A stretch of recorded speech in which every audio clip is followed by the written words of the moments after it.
All right, I want to thank everyone for coming this morning. In case you don't know, I'm Harris from Card Talk. I'm going to make a few introductions as I usually do. Today with us we have my mother, Roxanne, my father, Marlon, Alan Biegel, our editor-in-chief. We have Bill DeFranzo somewhere in the back. That's our pricing guy. We have Batman back there who helps us all the time. Mike Guilford, one of our forum moderators somewhere back there. So thank you guys again for coming. I really want to thank Cryptozoic for sponsoring our refreshments this morning. We have Kurt Nelson today from Cryptozoic. Thank you very much.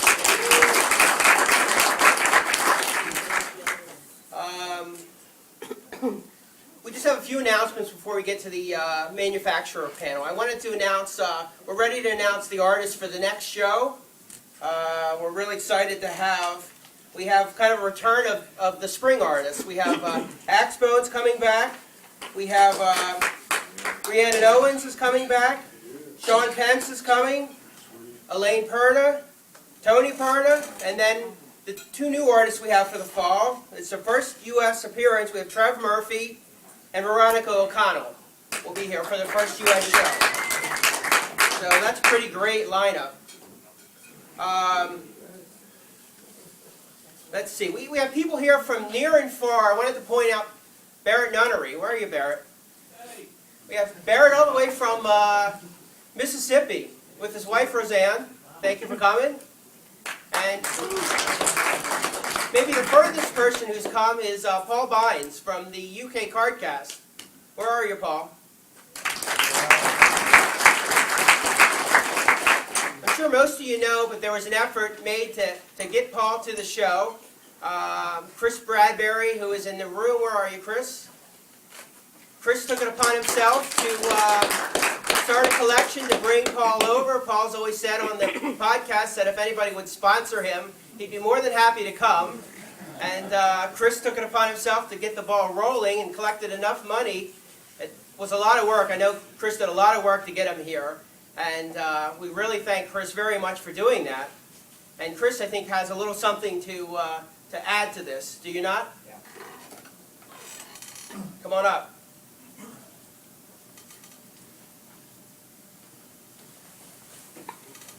Yeah, come back here.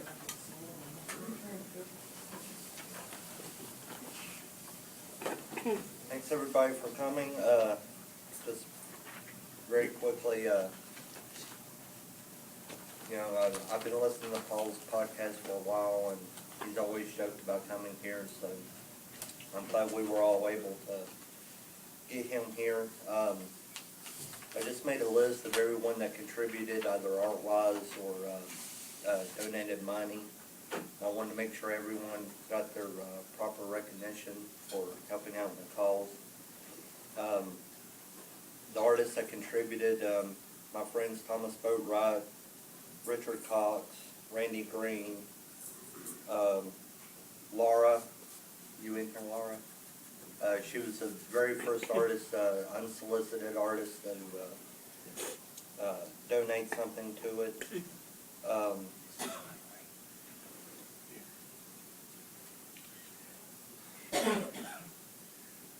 And Bexy Scholes and Ingrid Harvey.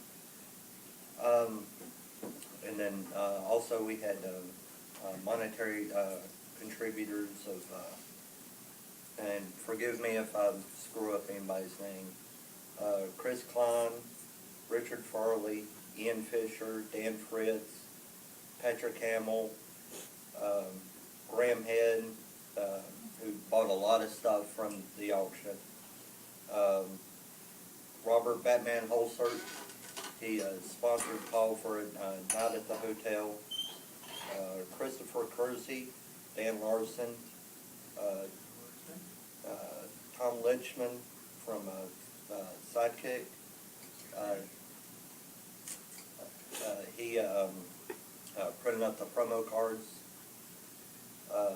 Barrett Nunnery, Don CECE Jr. He gave the first monetary contribution. David, yes,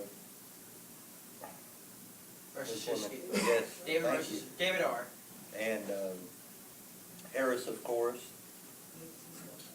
And Fred Wheaton, who gave very generously, one of my fellow artists, and Jason Wright. So just want to thank all those people for contributing to the cause.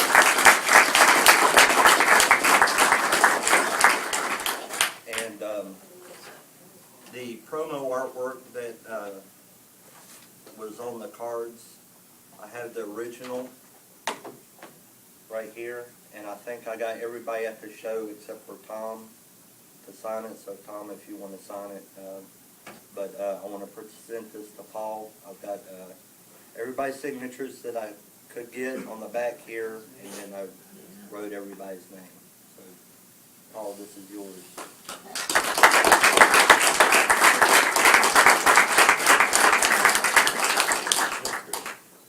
Thank you, sir. I'd just like to say thank you to everybody for getting me here. It's been a big thrill, and I've just been pleased to meet everybody, so thank you. Paul. Dais there. And would you hand the card to him again? I'm sorry. Thank you. Make it look handed. Thank you. And, And add all kinds of effects to that. One last Can you thing. blank the face out? I'd like to announce another thing I'm going to be doing. It's called the Get Me to Disney World Fund, so please come by. Thank you. Let's see, just a couple more things here. Where's Ian? Ian Fisher. Ian is starting, he's helping us out this year with the Secret Santa promotion that we have on the forum. The two people that did it last year are unable to do it this year, but if anybody wants to participate, it's a lot of fun. We have forms up here that you can fill out and give back to Ian. So we encourage everybody to do it. It is a lot of fun, and it's one of the things that we do every year on the forum. And with that, I want to bring up Alan Biegel. He's going to talk just a little bit about what's coming up in Non-Sport Update. Very little. Very little. Alan's our editor-in-chief again. Morning, guys. I don't know if it's been mentioned yet, though, but they only raised enough to get a one-way ticket for Paul. Anyway, in order to keep the meeting a well-oiled machine that it always is, Harris asked me to keep it real short today, so I will. I just want to let you know a little bit what's coming up in future issues of Non-Sport Update. In the next issue, which hits Street pretty soon, November 9th, it ships. Article on license plates from the 1930s to the 1960s. There was various sets that came out. Some didn't have all the states, some had all the states plus some foreign countries and whatnot. Interesting article. Garbage Pail Kids Flashback 3 is coming out from Topps. We're going to take a look at that. Our cover is Marvel Universe 2011 Rittenhouse Archives. Nice spread on that. Beautiful cover. I don't know if you've seen the mock-up yet. We got it at the table, but it's really nice. The Guild from our friends at Cryptozoic. That's an internet show that's gained a lot of popularity. We're branching out a bit with our, you know how we do our Non-Sport University column every issue. Now we're starting to alternate that with something we call Beyond Non-Sports, just to broaden our horizons a little bit, look at things that are a little bit different. In the next issue, we're going to look at cereal boxes. We've also got information on the art of J.D. Sieber, Star Trek Heroes and Villains from RA, Avengers 50th from Unstoppable Cards, and Sieber, by the way, was from Cult Stuff. In future issues, we've got things like Space Patrol, the 1950s TV series. We're going to get Harris a fishbowl with the antennas on it for that one. The Art of Mike Sosnowski, Smallville from Cryptozoic, Red Sonja from Bryant, Essential Elvis, Press Pass, Spartacus Guards of the Arena from RA, Star Wars Galaxy 7 is coming out, we're going to look at that, and our annual preview issue where we canvass all the manufacturers and see what they're going to come out with for 2012. So that's it. Thanks. Gotta go. Keep reading.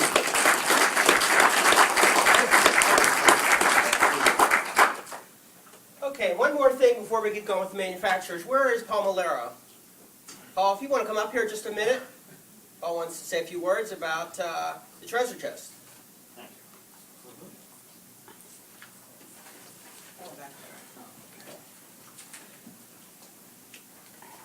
Morning, everybody. For some of you who don't know me, I'm Paul Maiellaro. I ran the Chicagoland Entertainment Collectors Expo, and with this past September, it was our final show. And I've heard a lot of things from people saying, "Oh, you're done in the business." Well, yes and no. Promoting shows, yes, but what we've done is we're springboarding that off into more charitable work. We're going to continue our work with the Pediatric Oncology Treasure Chest Foundation. And as most of you know by reading the boards and that, we have a special project continuing. It's called the Treasure Chest of Art. It's limited to 100 chests, and we're about 60% sold. Last year was our 10th anniversary show, and to date, so far, we've turned in over $18,000 to the Pediatric Oncology Treasure Chest Foundation.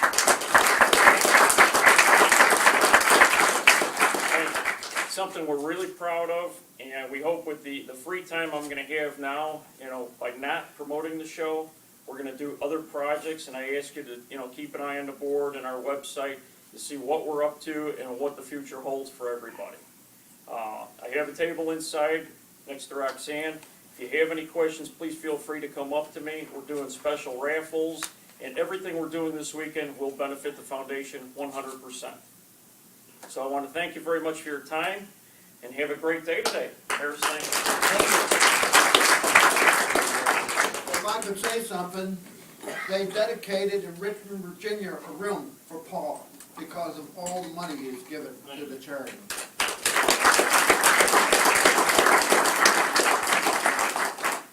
Okay, and with that, I want to bring up the manufacturers. I'm not really even sure who all we have in the room, but we have Tom Lichtman there.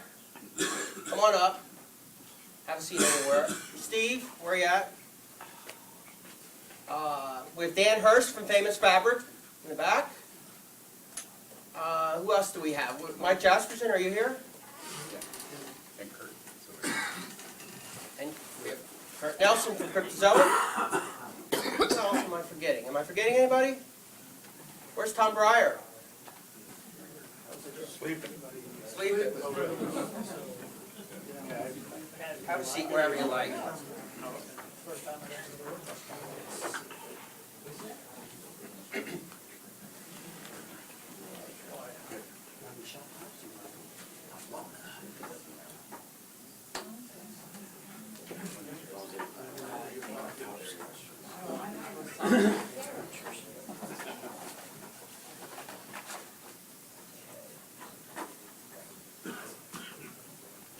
Why don't you guys introduce yourselves? Dan?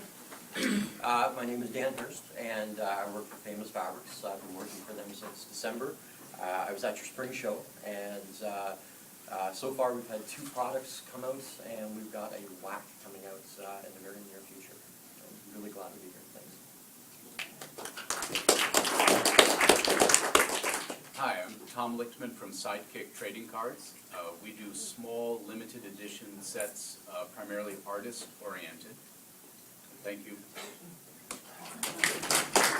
I'm Mike Jasperson with Topps Vault, Topps Company, online eBay auctions and ShopTops.com. Steve Chernigoff from RA. RA. I just found out that that's the way people refer to us. RA. That's NSU shorthand.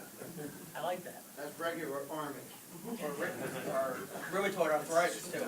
Hey, wait a minute. Okay, it's the Rittenhouse Archives.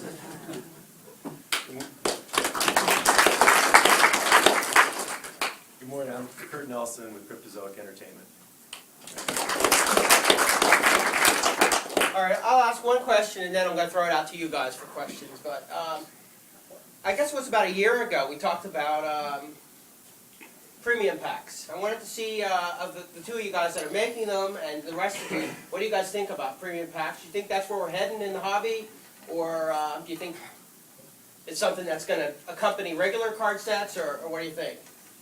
Dan, I know you guys make kind of what's considered a premium pack. Yeah, we've, the first two sets that we released were Hooray for Hollywood and Horrors of War. And the price per pack obviously it's not for everybody. It was our first 2 attempts at it, and they were very successful. We'll continue down that road as well. I mean, the content that we have in the products, it's not cheap to get, so that kind of sets the price point once we've gathered all the autographs and so forth. Like a Abraham Lincoln autograph isn't very cheap, and it does help to set the price point. But like we did with Horrors of War, by inserting an additional hit into a pack, we're going to be continuing that with future products. Tom, what do you see for SideKick? Well, we're kind of halfway in between. We're doing what we call premium boxes, where inside the box, almost every pack has something special in it, but we believe very strongly in the base cards and the strength of base cards being kind of the cake, and then you have icing on top of it. If you take away the cake, then you just have icing. It's fudge, but it's not quite the same as cake. So we're very much committed to base cards, getting base cards out there, so we're always going to have those in the mix. But we're more box-oriented. I think the whole thing about premium packs comes down to 2 markets we as manufacturers service: the dealer market and the end collector, the people who actually collect the cards. And it's interesting to have a balance between the two, because I think dealers are advocating for the premium packs, and the end collectors often are looking for the regular packs with all the base cards. So it's a dance I think we're all doing of how to service both markets. Mike? Want to add anything? No, I'm fine. Mike is representing. I'm not into manufacturing. Yeah, Mike is representing Shop Tops and the Top Store and Right. Tops Vault, so he's not really answering questions specifically about Tops, but about his end of the top scale. Although we do a product called Wacky Packs Old School, which is a online-only product where we put a sketch card in every box. So it's sort of relevant. Steve? Well, I think for those who know the products that we've put out over the past year, we've obviously taken a pretty big leap into that realm of premium packs. So, you know, the last time I was here we talked about it, but that was before we had really done anything in that realm.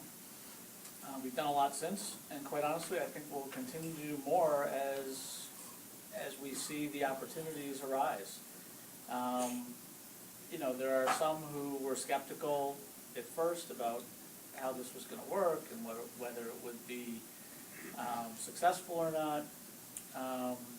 All I can say at this point is that based on what we've accomplished so far, I think it has been successful.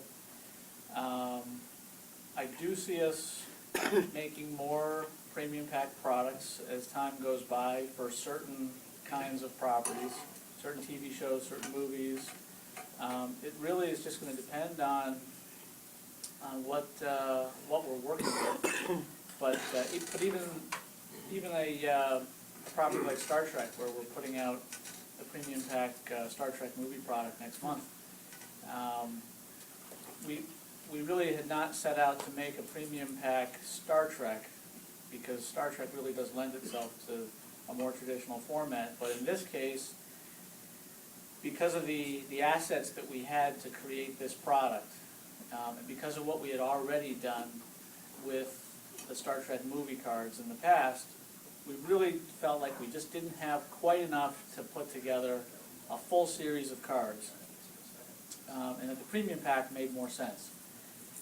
Quite honestly, given the reception to this product, let me backtrack just a second.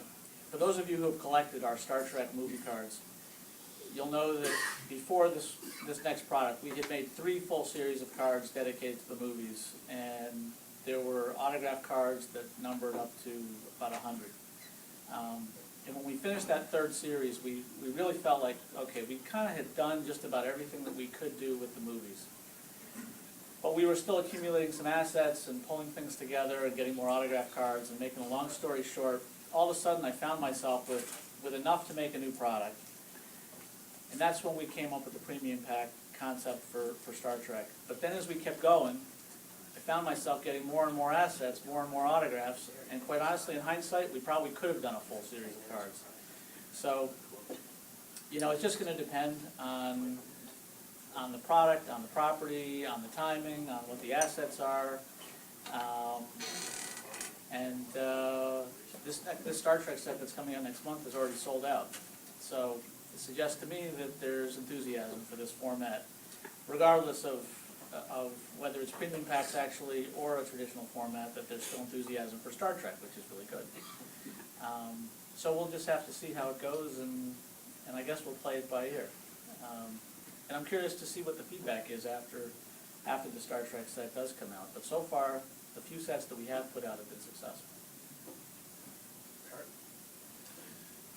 We haven't put out anything and really made any announcements yet for premium packs, but I do know that we have a couple of properties coming out next year that we plan on doing premium packs for. And I don't really have any experience. I'd like to turn it around and find out how many of you appreciate that type of product by a show of hands, just for my own curiosity. How many Here in the room, how many people feel that that type of product is beneficial to the business? Nobody. Right. Oh, you guys are kidding. Well, somebody's buying them, right? Yeah, Let me just add one more thing. I don't mean to put it at all. we got one. You know what, the thing about the premium pack format, when we started talking about this a year ago or so, we really didn't know what it was gonna look like exactly. So it's still a work in progress, even now, after we've put out 3 or 4 or 5 products. You know, one of the big complaints that we had is that, you know, people wanna collect base sets. They want the big sets to collect. Part of that's related to busting open packs and the fun of doing that, and I get that, because I love doing it even for my own products. I mean, it doesn't cost me anything for my own products, and I still like busting open my packs. It's just part of the DNA of being a collector, I guess. But the point is that, you know, we listened to the feedback, and the first sets that we did didn't really have, you know, large numbers of cards. So the Star Trek set that's coming out next month, that's got a 54 card, if you want to call it a base set. It's still 54 cards. That's pretty darn close to what you're traditionally going to get in a base set. Plus, you've got all the other bonus cards on top of that. So as we navigate into the future with this, you know, I think I have it in mind at least that we're listening to what you guys are saying, and we're trying to adapt it to what it is that you want, knowing that, you know, there are certain economic realities to building these products. And I know that a lot of people don't necessarily want to listen to it. It's our problem to deal with, but the reality is that if there's only a market for a certain volume of product to sell, you know, we can't make money if we do things just in the traditional way and the way that everybody's most comfortable with. So we're trying to sort of, you know, navigate through this process of, okay, what is it that you really want, and what is it that we really can do that still enables everybody to be happy and for us to make some kind of a profit. So hope that answers the question. We're listening, and, you know, we're going to try to get this back to something that resembles the traditional product while keeping it new and fresh in this new format. Okay, so let's move on to the next subject if we can, because we've got a lot of ground to cover. Does anybody have a question about anything for a specific manufacturer or for the group? Derek? A question for Steve. You're doing the rewards points for rappers now. Is there going to be a rewards point system for the new Star Trek coming out? Are there points, you mean? On the rappers themselves? Since you're not going to have rappers, there's going to be something There like that. should be.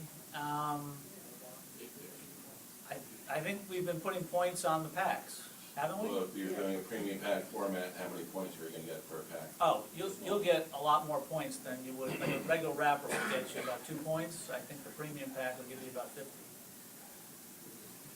Okay. So you shouldn't be penalized for, you know, what you're spending in terms of rewards points. Paul? I'm obviously a little self-interested in this Rittenhouse question because I'm from outside of the US, but I'm wondering how the manufacturers in general regard the state of the market. Is it becoming more insular as far as American manufacturers are concerned? A lot of the UK collectors either have to go through the grey market, go onto eBay to buy stuff because the stuff is not being distributed as widely as it perhaps once was. I'm wondering whether the international market is still viewed by American companies as a significant part of their marketing approach. It is by Cryptozoic.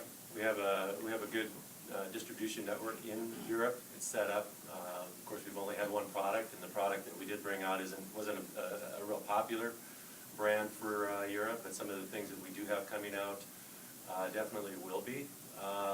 We are a little handcuffed by our license for some of the properties coming out, but that doesn't mean we can't be creative in getting the product there.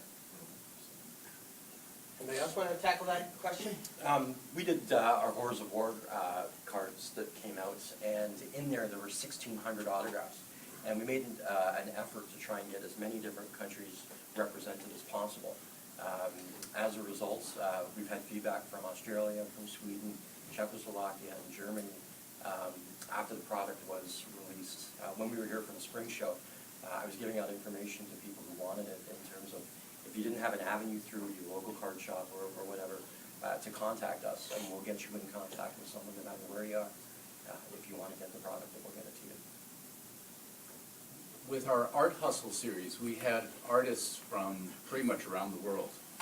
And as a result, we've had a number of dealers pick up our cards a lot in Japan, actually, was surprisingly, but in hindsight not, because we had about half a dozen Japanese artists in the series.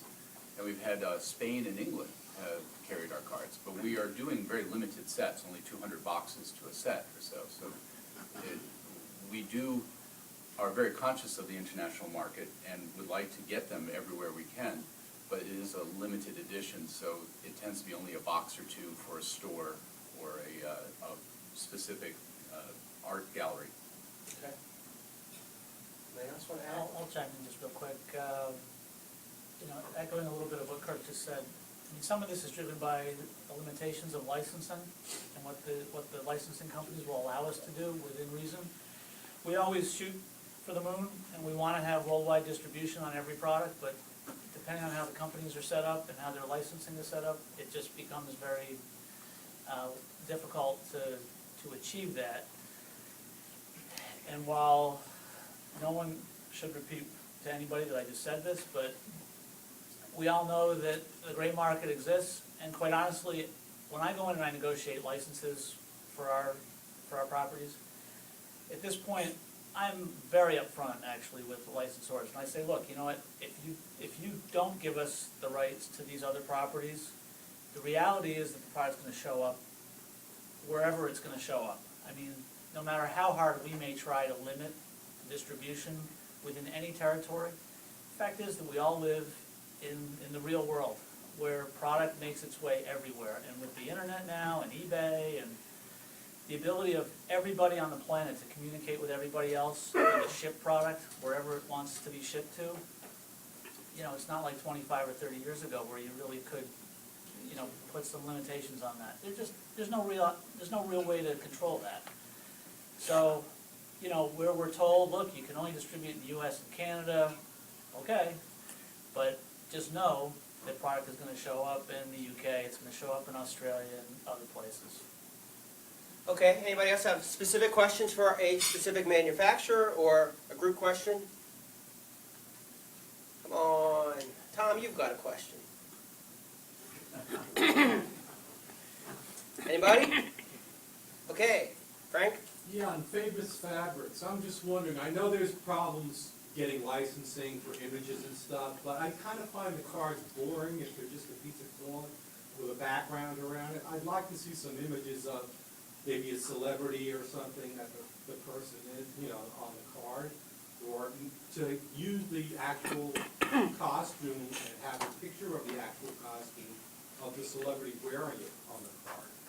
Well, our first product that we did, it was Hooray for Hollywood, and there were 2,000 individual cards. So there was only one Elvis Presley, there was only one Marilyn Monroe. From a printing standpoint, to print 2,000 individual cards becomes cost prohibitive, in addition to the licensing issues that are out there. What we tried to rectify with the Horrors of War was each of the autographed cards were broken up into the era of the war. So we had World War I, Civil War, and what we tried to do there was we got an artist to do images specific to that time period. So it gives it a little bit more character, visual appeal. What you're saying in terms of having images and things like that, we'll be able to address that in future releases where we're doing a memorabilia insert in addition to our cut autograph stuff. And the memorabilia inserts will be out of 100 or something like that. So then when we're printing off 100 cards, then we can get images on there, and we can get things that are more pertinent to the person that's going to be on the card and make it a little bit more visually appealing. Any more? Oh, we have a question here. Alan Biegel brought up the 2012. What can we expect in 2012 from the manufacturers? Or is it too early to talk about that at this particular point?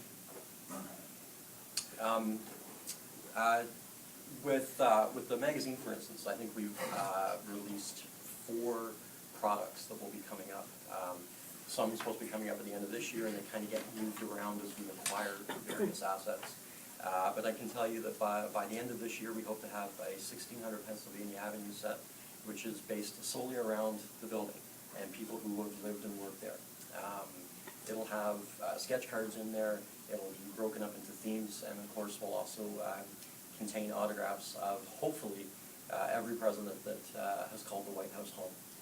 We're also going to be doing a Making of America, which is kind of like our salute to what made the country fantastic and great. It's going to encompass autographs from entertainment, from sports, from politics. People have given us some great examples this weekend, and so we're going to incorporate those. Someone said authors, so they're going in. Astronauts, I think, is a great idea to throw in there as well. TV scripts is another product that we hope to have out hopefully in the first quarter of 2012, which will be cut signatures of television celebrities. We've got a sport one coming out, so I won't touch on that one too much. But stuff that hasn't been announced yet, which I'll probably get in trouble for doing it this morning, but what the heck. We're going to do a music project that will contain autographs of Elvis, of Liberace. We've been acquiring a great deal of music autographs. In addition to just autographs going into that set, we've also been acquiring items of clothing and things like that, which will go into the sets. We got a Jimi Hendrix scarf a few months ago, which is going to make outstanding looking cards. And that's hopefully all the stuff that we'll have out by the end of 2012. In the spring, we're going to come out with the Art Hustle Series 3, which will have 100 artists. Our Series 1 was 75 artists, Series 2, 75 artists, and it's been growing, and so we're going to do 100 artists for the next series. In addition, we're going to come out with Suck Pack Series 4, which is a little departure. Instead of being autobiographical and just the work of the Suck Lord, it's going to expand to his larger world, which is the Toy Lords of Chinatown, which is his supervillains kind of network. In addition, we have 2 new artists that we're going to come out with series for. One artist is named Buff Monster, and we'll have a series of his work. And we're also going to be working with O'Neill Design for a series of toys called Glyos figures. And there's quite a world underneath this whole Glyos figure toy world, so we'll have a series dedicated to that. And those are our principal. We'll have some small little niche products that we're coming out with, and we're kind of exploring those right now, so I don't want to name any of them. But we're basically dedicated to doing small, very cool, very interesting, but limited edition sets. At Shop Tops, we do a lot of exclusive little products, niche products for wacky packages. We'll have Old School 3, Old School 4. We're doing a A&S poster set, so you'll be able to buy the posters like you did in '73 in the packs.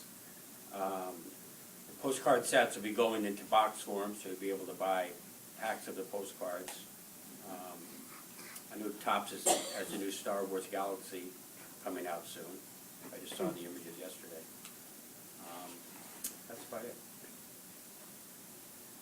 2012 is actually, I think, going to be one of our most ambitious years yet. You know, just when you think that the market is sort of leveled off, or maybe it's contracting, all of a sudden we're doing more than we ever have. In addition to kind of the obvious kinds of products that you guys know us for, Star Trek, James Bond, Marvel. By the way, James Bond is celebrating its 50th anniversary next year, and there will be a new movie, so there's going to be some pretty cool stuff coming along with that. But we've added several new licenses, several new projects, True Blood, Game of Thrones, which I've been blown away by just how enthusiastic people are about Game of Thrones. So we're very excited about those. We're going to be involved with the Spider-Man movie, and Andrew Garfield has already agreed to sign cards for that, so we're off and running there. We were hopeful, and still are, that there may still be a new Star Trek movie by the end of next year, but it looks like that may slide into 2013, so I'm not sure. But either way, Chris Pine has already signed a nice batch of cards for us for the next product, so I'm pretty excited about that too. And I think those are kind of the high points, at least among the new things that we have in the works. Spartacus is coming back. How about NCIS? Glad you asked. You know what, we have had the worst time trying to get this NCIS product off the ground. And I don't mind saying that. It has been a hassle and a headache from day one, and we have been trying for so long, and I know many of you have asked about it and been patient with us. We are just now starting to get in the first batch of really meaningful assets to build that product. So I'm keeping my fingers crossed. I can't promise with 100% certainty that it'll be in the early part of 2012, but that's my goal. We're waiting for one more big shipment from the studio, but we've already got, the things that we've gotten so far are very cool, but until we have everything, I don't want to put the stake in the ground just yet, but we are getting there. So I am excited about that. Thanks for asking. Well, let me finish up 2011 real quick. We've got a couple products still coming out. Walking Dead will be out by the end of November. We also have Vampire Diaries that right now looks like the first part of December. For next year, I can talk about at least the first few months. Big Bang Theory should be coming out in January. The Guild will be out in January. We also have Smallville, which will finish up the 10 seasons. I believe it's 7, 8, 9, and 10. That'll be coming out in March. Next year is Tarzan's 100th anniversary, and we have a set coming out in March for Tarzan, kind of a retrospective. Fringe should be out in April, and we already have plans for Walking Dead Season 2 for next fall. Great. Next question? Right there, Verna? You started announcing producing binders for Walking Dead and for Vampire Diaries. Have you made a decision as a general statement that you will do binders for your products now? Right now, we have binders planned for Walking Dead, Vampire Diaries, and Big Bang Theory. And going forward, I think it's just going to depend on the property itself. The plan for each of those three properties is 500 binders, limited, $29.99 SRP, and every binder will include an exclusive costume card from that show. Okay, we only have time for maybe one or two questions possibly. I just add one more thing sure. about binders. It's a curious question that you just asked. Some of the products that we're making in the future, we may instead of producing a binder that you're used to, what we're gonna start to do, and I'm not talking about the big products that we make, but some of the niche stuff. We're gonna design the elements of a binder and put them on our website in PDF format so that you can print them yourselves. So if it's something like Brady Bunch, which is coming out in December, we're not gonna be able to make enough binders for it to be worthwhile. But knowing that you still want one, we're gonna create the artwork for it. You'll be able to print it out and you can make your own homemade binder.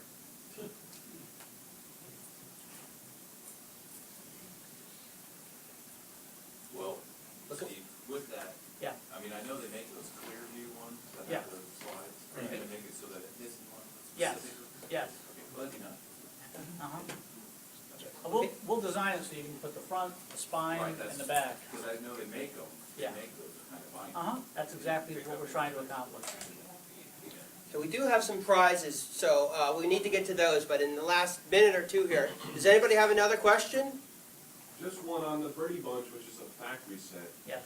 Who's that targeted to? Because me, it's just an individual collector, I love it, but I don't buy it and then just stick it in a, going back to the whole thing with packs, the whole thing of just opening is fun, instead of just buying it, putting it away, and just Yeah. have it. It doesn't really, and it's too expensive for me. Okay. Well, you know what, it's a test for us. We're gonna see how it goes. There are other TV shows that are like that, where, you know, we know that there's a following. I will say that the response we've gotten so far to this Brady Bunch set has been really unbelievable. I'm shocked at how enthusiastic people are for it. I just, you know. But, I mean, you made the point yourself, you know, you want one for your own collection. We're not making that many of them, we're only making 500 sets. So when you think about how many collectors there are, and how many sets we're making, it's probably a pretty good number. And with that said, you know, we'll see how it goes. I would argue the pricing as to whether it's fair or not, but you're getting 5 autographs. It's just fair, and I know as I mentioned, it's just, you're gonna throw all the money up front, and instead of having it be like a long ongoing project, which is kind of fun. I hear you. Well, look, if it works, we'll probably do more, and if it doesn't work, then we won't. Okay, so last Can I question. make a comment to that, though? Oh. I mean, for me, I don't want a bunch of Brady Bunch cards, just want a set of Brady Bunch cards, so that's the perfect format for me. Then I'd go in, buy the factory set, be excited about whatever autographs we get, now I don't have to worry about having Brady Bunch everywhere. That's a good example of a product where, like, we wouldn't make a full series of cards. There actually aren't really enough assets to build even a premium pack set. I mean, unless you want us to go out and, you know, get autographs from, you know, a bunch of people that nobody's ever heard of who appeared in one episode. And, you know, I you thought get to about that, and I thought that might be really kind of interesting, but who knows? Well, you get to a point with it where it's like, you know, if we had everybody who was still alive, and we don't have everybody, then maybe it starts to make a little bit more sense. But we really wanted to just put something together that was meaningful and had good value, and that there wasn't any waste. Okay, so last question. I just want to make a general comment about when you say that you're doing well and people are buying it. Regardless of how people feel about a product, if it's the only way they think they're going to get their hands on a series, they may buy it, but that doesn't mean they're happy. It doesn't mean dealers are happy, and it doesn't mean collectors are happy if there was any other alternative out there. So I just don't want you to think it's a vote of confidence as opposed to the vote of desperation, because it's the only way to get something. Well, I assume you're directing that at me? Well, I'm directing it at everybody who keeps commenting that they're selling these, and they're selling these, and they, you know, you made a comment, somebody made a comment that they think dealers like the premium packs, and I guarantee you, I haven't talked to a normal dealer, not a distributor, but a normal dealer who does. And most collectors don't. They're buying them because there is no alternative, and they will buy a product. I mean, Star Trek. People have been collecting Star Trek their whole lives. Yeah. So they're stuck. If they want to get a set, and there's only one set in your box, But Berna, that, I'm not saying you have to change it, just don't interpret the buying as a totally positive. no, I as get you. opposed to- I get you, and I'll say the same thing that I've been saying from the beginning about this premium pack format. You know, the choice really, at the end of the day, comes down to no cards or premium pack format. So I think given those choices, I think everybody would agree that they'd rather have the premium pack format. The very few people wouldn't. But that's what I said, that it's desperation in order to get the Okay, product on the buyer's end, as opposed to thinking that this Okay. is wonderful that it's happening. no, I hear you. I'm not. But look at how Bryant has done their last couple of products. Yeah. You know, there's no wrappers, it's a much smaller box, you get one base set, you get inserts, you get two big kits, price point is lower for dealers, price point is lower for collectors.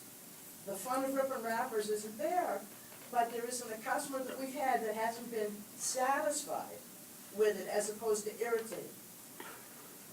Okay, you know, the set's complete in there, and then it also means dealers can break and have sets to sell and inserts to sell, as opposed to your box format where if I broke a box, which is essentially a case, I only get one set. But not anymore. That's the point that I'm trying to make, is that we're listening to what you're saying. The Star Trek set isn't like that. The Star Trek set, you're gonna get extra cards. So if you buy 4 boxes, you're gonna get that 5th base set. It's not that you're just getting one set and only one set out of the box. We're trying. So I have to spend $3,000 to get 2 sets? I mean, come on, Steve. What am I supposed to do with all the duplicate autographs that everybody's gonna have out of that box with only breaking 4 cases and having 2 sets? I don't even have anything to put on the table and interest people. Berna, you know, all I can tell you is that we're listening to what you and other people are saying, and we're trying to navigate through this in a way that makes it good for everybody.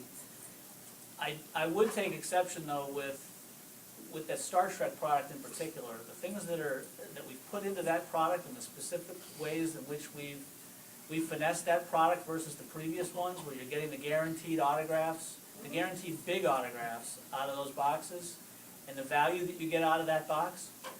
I mean, if you can't make money as a dealer with that product, with that configuration, then maybe it is time for something different, because the way I see it, that one is such a no-brainer with all the value that we've packed into that. I mean, we've put everything that we could put into that I'm not product. saying it's not good.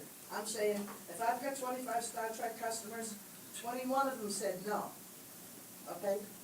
3 of them said yes. But wait, you know what? That's the knee-jerk reaction, though, that we get whenever we do anything new. The fact is, Okay, you don't listen. have to have this, take everybody's time up. That's okay, but the point that I'm trying to make is that, you know what, this hobby is built on people who have very, very well-established tastes, likes, and dislikes. When we step out of the comfort zone, usually the reaction is, no, we don't like it. And the best example I can give you of that is from about 15 years ago, when I put together the autograph in every box product with Star Trek. The very first one, Star Trek Series 1, Season 1. I can't tell you how many people in this show back then told me that that was the worst idea that they had ever heard. It was going to be the death of Star Trek and the death of the industry. Now, you can't sell a product today that doesn't have an autograph in every box, and even one doesn't do enough. So I think that you got to give it a little bit of a chance and see how people respond, and not go by what you don't yet know and wait until you see what does happen. That's all I ask, is that you give it a chance. All right, so with that, let's we thank you guys very much.